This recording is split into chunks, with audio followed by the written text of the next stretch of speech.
வருகை காலம் 3ஆம் ஞாயிறு.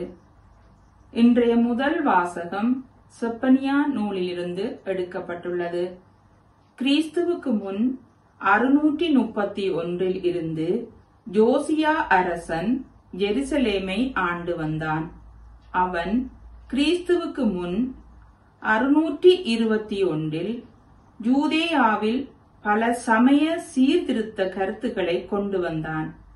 ஆனால் அவற்றில் பலவும் இஸ்ராயேல் மக்கள் நெறி தவறி செயல்பட வழிவகுத்தன.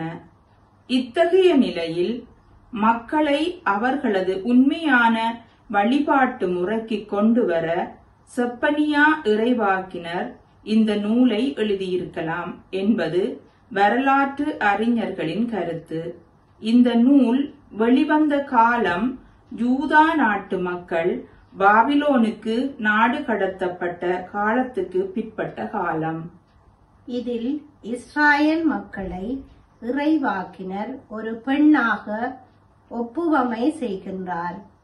மகளே சியோன், ஏனெனில் ஓர் ஆண் செய்யும் பாவத்தை விட ஒரு பெண் செய்யும் பாவமே மிகவும் கொடுமையானது, அவமானத்துக்குரியது என்பது இஸ்ராயேல் மக்களின் கருத்து.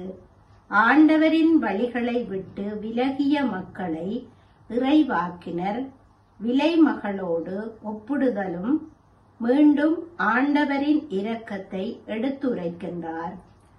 செப்பனியாவின் முழு நூலையும் இரத்தின சுருக்கமாக 2 வரிகளில் கூற வேண்டுமென்றால், கடவுள் நெறி பிளந்தோர்க்கும் கண்டிப்பையும் நெறி தவறாதோர்க்கு கனிவையும் காட்டவல்லவர் எனலாம். இதில் குறிப்பாக 3ஆம் அதிகாரம் 14ஆம் வசனம் தொடக்கம் 18 கடவுள் தம் மக்கள் மீது என்றும் இரக்கம் வைத்துள்ளார் என்றும், அவர்களின் துயரங்களை அவர் துடைப்பார், பாவத்தை மன்னிப்பார் என்றும் அழுத்தமாக குறிப்பிடுகின்றார். எல்லாவற்றுக்கும் மேலாக நெபுகத்நேசர் பிடியிலிருந்து யூதா நாட்டு மக்களுக்கு விடுதலை கிடைப்பதை நினைவு கூறச் செய்யும் செப்பனியா, இனிவரும் காலத்திலும் தம் மக்களுக்கு பாவத்தில் இருந்து விடுதலை அளிப்பார் என்று மெசியாவின் வருகையை மறைமுகமாக முன்னறிவிக்கின்றார் என்பதை இன்றைய முதல் வாசகம் கூறுகின்றது. வா மன்னனே, இந்த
வாசகமானது பிலிப்பியருக்கு எழுதிய திருமுகத்திலிருந்து எடுக்கப்பட்டுள்ளது. பிலிப்பு நகரம் உரோமையாளர்களால் ஆட்சி செய்யப்பட்ட மாசிதோனியா நாட்டில் கிறிஸ்தவர்கள் நிறைந்த செழிப்பான நகரமாக இருந்தது. இந்த நகரம் கிறிஸ்துவுக்கு முன் 358 தொடக்கம் 357 ஆண்டுகளில் 2ஆம் பிலிப்பு என்னும் மாசிதோனிய மன்னனால் உருவாக்கப்பட்ட பின்பு மாசிதோனிய மக்களின் நகரமானது. மேலும் பிலிப்பு நகரில் கிறிஸ்தவ மறையை தழுவியவர்களின் மாசிதோனியரும் இருந்தனர், ரோமானியரும் இருந்தனர். அவர்கள் கிறிஸ்தவ மறையை தழுவியிருந்தாலும் தங்களிடையே உள்ள இன வேறுபாடு, மொழி வேறுபாடு, கலாச்சார வேறுபாடு ஆகியவற்றையே பெரிதாக எண்ணி தங்களிடையே பிரிவினையை ஏற்படுத்தி வந்தார்கள். இந்த நிலையில் பிலிப்பு நகர பகுதியில் தப்பறை கொள்கை மறை போதகர்கள் ரோமானிய மற்றும் மாசிதோனியா கிறிஸ்தவர்களுக்கு இடையே இருந்த பிரிவினையை பயன்படுத்தி அவர்களை தவறான வழிகளில் தங்கள் சுயநலத்திற்காக சிதறடித்தனர். ஆனால் இம்மக்கள் தூய பவுலிடம் அன்பும் மதிப்பும் கொண்டிருந்தனர். தூய பவுல் உரோமை நகரத்தில் வீட்டு சிறையில் அடைக்கப்பட்டிருந்தார். இந்த செய்திகளை கேள்விப்பட்டு வேதனையோடு அம்மக்களுக்கு கடிதம் எழுதுகின்றார். கடவுள் நம் அருகில் இருக்கின்றார், அதாவது அவரின் வேதனையில் பங்கெடுத்த நாம் அவரது உயிர்ப்பிலும் பங்கெடுக்க வேண்டும் என்று கூறுகின்றார். இவ்வாறு நீங்கள் செய்யும் பொழுது அறிவெல்லாம் கடந்த சமாதானம் உங்களுக்கு கிடைக்கும் என்ற உறுதியையும் அளிக்கின்றார் என்பதை இன்றைய 2ஆம் வாசகம் கூறுகின்றது.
இன்றைய நற்செய்தி வாசகமானது லூக்கா எழுதிய நற்செய்தியிலிருந்து எடுக்கப்பட்டுள்ளது.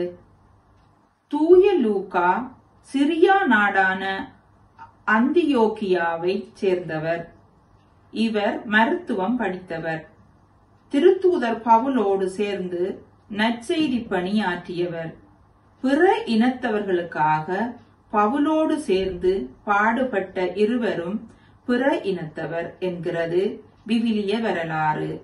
மேலும் இன்றைய நற்செய்தியில் வரும் கதாபாத்திரங்களான ஆயக்காரர், படை வீரர் பற்றி தெரிந்து கொள்வதன் மூலம் கிறிஸ்து பிறப்பிற்காக நமது தயாரிப்பு இன்னும் அதிகமாகும் என்பது உறுதி.